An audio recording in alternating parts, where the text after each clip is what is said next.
Concept from economics, the Laffer curve. This concept is named after the man who developed it, Arthur Laffer, a major American economist who has taught at the University of Chicago, University of Southern California, and elsewhere. The Laffer curve illustrates the two most important things we need to know about taxes: how much money the government can raise from taxes, and at what level of taxation the government might start getting less, not more revenue. The Laffer curve is illustrated here by a two-dimensional graph. The horizontal line is the tax rate that the government chooses, and the vertical line is the revenue that the government receives from that tax rate.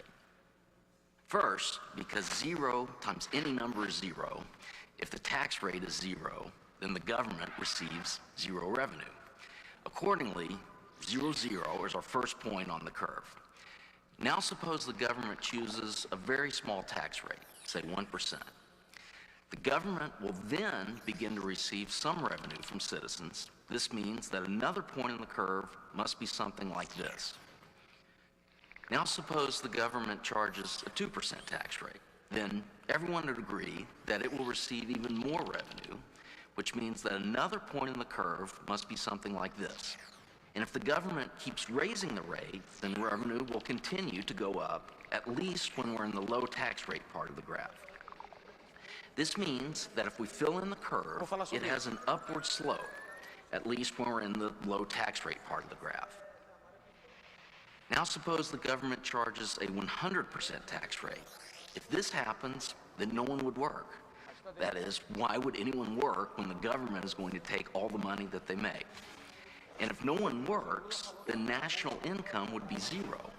This means that government revenue would be 100% of 0, or 0. This means that another point of the curve must be here.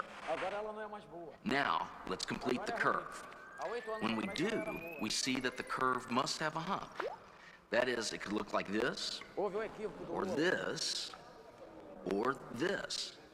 But it has to have a hump.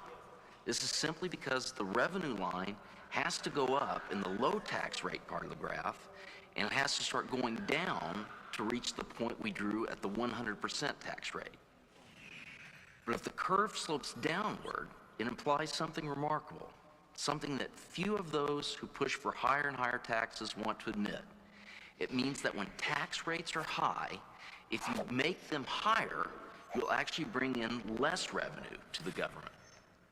This has in fact occurred in practice. For instance, during the Great Depression, when Congress passed the Hawley-Smoot tariff bill, although the bill raised taxes on imported goods, the revenue that came from those taxes actually decreased. A more recent example occurred in the early 1980s, after President Reagan and Congress drastically reduced the tax rates on the rich. The tax revenue that came from the rich actually increased. All economists, even the most left